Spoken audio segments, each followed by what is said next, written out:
రావు గారు అయితే ఈ రెండు రాష్ట్రాల కోసం ఏర్పడ్డ బడ్జెట్గా లాగా ఉంది అనేటువంటి కామెంట్ ఆయన చేశారు. మీ అబ్జర్వేషన్స్ ఏంటి? అట్లీస్ట్ నా ఇప్పుడైనా రేవంత్ రెడ్డి గారు రియలైజ్ అయి ఉంటారు. బహుశా పోయిన 10 సంవత్సరాల పాటు కేంద్రంతో మేము సత్సంబంధాలు మెయింటైన్ చేయలేదని, లేకపోతే వైఫల్యం చెందారని, అడగలేదని, ఇప్పుడు మీరు ఏ అంశాలు మాట్లాడారో నిన్న మొన్న పోయేసి శాలువాలు బొకేలు ఇచ్చి శాలువాలు కప్పి దండాలు పెట్టి ఇచ్చినారో అవన్నీ మేము ఇచ్చాం. అవేవి చేయలేదు కాబట్టే వారితోటి కొంత కఠినంగా బిహేవ్ చేయాల్సిన పరిస్థితి వచ్చింది. ఇవాళ మీకు అర్థమై ఉంటుంది. ఇవాళ ఉన్నటువంటి ఇక్కడ ఉన్న ఇద్దరు కేంద్ర మంత్రులు రాష్ట్రానికి క్షమాపణ చెప్పాలి. ఒకవైపు రామ్మోహన్ నాయుడు గారు మిగతా ఆంధ్ర ఎంపీలు ప్రెస్ మీట్లు చెప్పి పార్లమెంట్ బయట చెప్తా ఉంటే వాళ్ళకి అది కొద్దిగా ఆనందంగా ఉంది కాబట్టి చెప్తారు, నిరాశ ఉంది కాబట్టి తొందరగా. నిరాశ ఉంది. నిరాశ ఎవరు కల్పించినారు? మీరు ప్రభుత్వంలో ఉన్నారు. మీరు ఏ ప్రభుత్వంలో ఉన్నారో ఆ ప్రభుత్వం నిరాశ కల్పించినప్పుడు మీకు బాధ్యత లేదా? నేను పొద్దున్న కూడా చెప్పాను.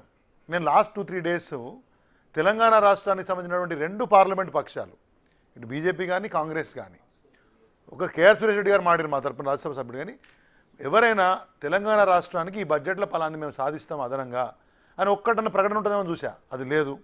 దానికి తగ్గట్టే ఇవాళ మీరు బడ్జెట్ చూసిన తర్వాత చాలామంది బీజేపీ నాయకులు ఏం మాట్లాడతారంటే ఇది కేంద్ర బడ్జెట్, రాష్ట్రాల వారీగా కేటాయింపులు ఉండవు అని చెప్పారు. అంతో ఎంతో నాలెడ్జ్ మనకు కూడా ఉంది కదా.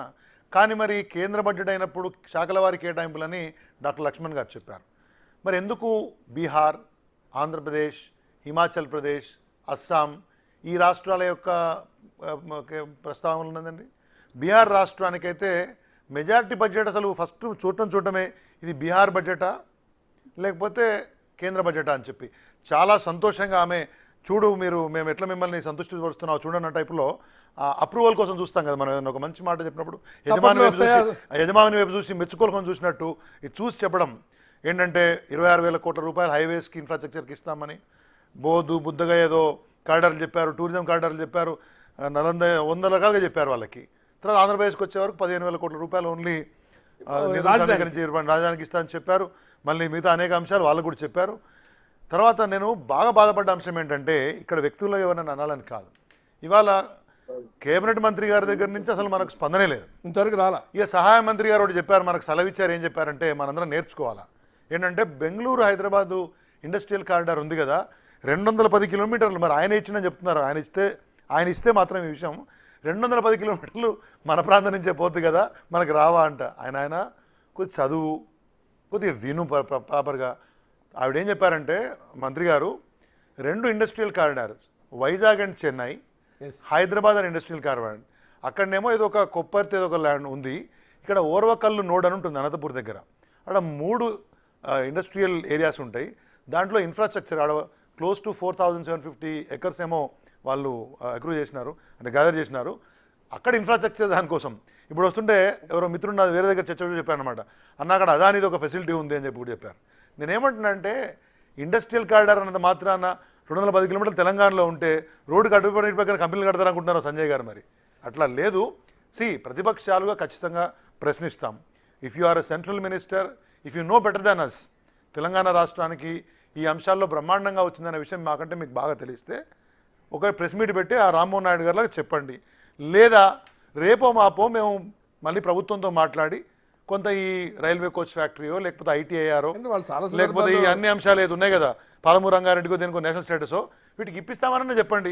అంతేగాని సమర్థించుకోవడానికి చాలా సందర్భాల్లో ఎన్నికల ప్రచారంలో వాటిలో చెప్పారు డబుల్ ఇంజన్ సర్కార్ అయితేనే అభివృద్ధి జరుగుతుంది అని చెప్పారు. డబుల్ ఇంజన్ సర్కార్ ఇక్కడ లేదు, ఇంకో చోట లేదు, ఉన్న చోట్ల అభివృద్ధి అవుతుందేమో. ఎందుకనుకోరు? ఇందాక సీఎం రమేష్ గారు కూడా ఉన్నారు గత 5 ఏళ్లలో లేదు అంతకుముందు 5 ఏళ్లలో చంద్రబాబు ఉన్న రాని నిధులు ఇప్పుడు వచ్చినాయి అన్నారు. అప్పుడు చంద్రబాబు డబుల్ ఇంజన్ సర్కార్లోనే ఉన్నారు, ఉండి బయటకు వచ్చారు, ఇవ్వలేదని వచ్చారు. సరే మొన్న 5 ఏళ్ళ డబుల్ ఇంజన్లో లేకపోయినా ఆయన కూడా వాళ్ళ బ్లెస్సింగ్స్తోనే 5 ఏళ్ళు ఉన్నాడని విమర్శ కావచ్చు ఉన్నారు. కానీ ఈసారి వచ్చినాయి అనేటువంటి ఒకటి కనపడుతుంది. ఒక విషయం ఏంటంటే ఇక్కడ మధ్యాహ్నం ఒక ఇంటలెక్చువల్ ఒక ఆయన బాగా చెప్పాడు, we are in a federal democracy, మనం సమాఖ్య వ్యవస్థలో ఉన్నాం, సమాఖ్య ప్రజాస్వామ్యం మనది.